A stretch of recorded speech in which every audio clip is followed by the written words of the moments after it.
আর এবারে আমরা নজর রাখবো মুর্শিদাবাদের দিকে। মুর্শিদাবাদের চুনাখালীতে দুর্ঘটনা, লরির ধাক্কায় মৃত্যু, বৃদ্ধকে পিষল সিমেন্ট বোঝাই লরি।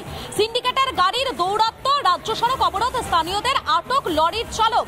এই মুহূর্তে মুর্শিদাবাদের ছবি দেখাচ্ছে আপনাদেরকে। মুর্শিদাবাদে সেখানে এই মুহূর্তে যে খবর উঠে আসছে, চুনাখালীতে দুর্ঘটনা, লরির ধাক্কায় বৃদ্ধের মৃত্যু।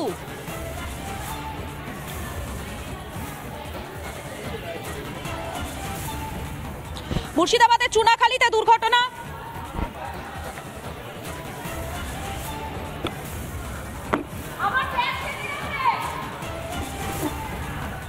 মুর্শিদাবাদের চুনাখালীতে দুর্ঘটনা, লরির ধাক্কায় বৃদ্ধের মৃত্যু, বৃদ্ধকে পিষল সিমেন্ট বোঝাই লরি বলে জানা যাচ্ছে।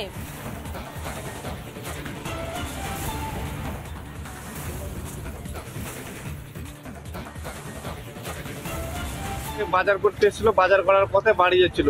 সিন্ডিকেটের এই গাড়িগুলোর কোনো ড্রাইভারদের ঠিক থাকে না, এরা মানে এমন করে গাড়ি চালায়, পরে জীবন নিয়ে এরা ই করে না। এর গাড়ি আজকে রাস্তায় দুর্ঘটনা ঘটাচ্ছে।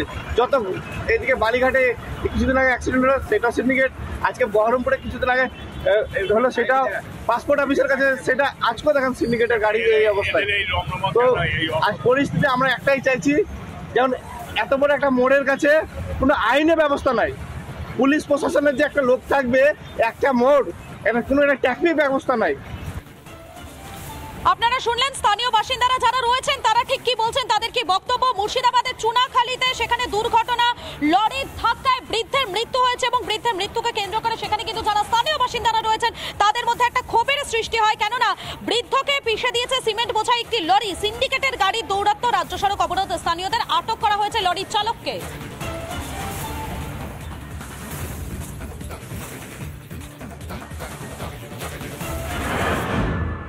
নেতাজির জন্মজয়ন্তী উপলক্ষে আজকে সকাল 10টার সময় রাজ্যের বিরোধী দল নেতা শুভেন্দু অধিকারী এলেন নেতাজির মূর্তির পাদদেশে এবং রেড রোডে এই মূর্তির পাদদেশে মাল্যদান করলেন, শ্রদ্ধা জানালেন।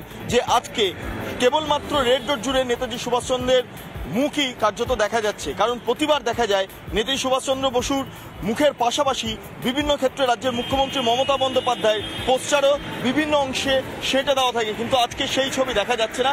এবং এর অন্যতম কারণ, রাজ্যের মুখ্যমন্ত্রী মমতা বন্দ্যোপাধ্যায় এই মুহূর্তে উত্তরবঙ্গ সফরে আছে। এর পাশাপাশি নেতাজি সংক্রান্ত যে রহস্য ইতিমধ্যে দানা বেঁধেছে, সেই রহস্যের জট অবিলম্বে কাটা প্রয়োজন, কারণ এখানে বাঙালির স্বার্থ জড়িত রয়েছে, এখানে ভারতীয়দের স্বার্থ জড়িত রয়েছে। অর্থাৎ এক্ষেত্রে দাঁড়িয়ে এই রহস্য উন্মোচনের মাধ্যমেই নেতাজি সুভাষচন্দ্রকে প্রপার অর্থাৎ গুরুত্ব সহকারে তাকে সম্মান জানানো হবে, শ্রদ্ধা জানানো হবে, কারণ দেশ স্বাধীনের পেছনে নেতাজি সুভাষচন্দ্রের অবদান সত্যি অনস্বীকার্য। ভারতীয়দের কাছে ভিডিও জার্নালিস্ট রবি শর্মার সঙ্গে বিট্টু রায় চৌধুরী, রিপাবলিক বাংলা, কলকাতা।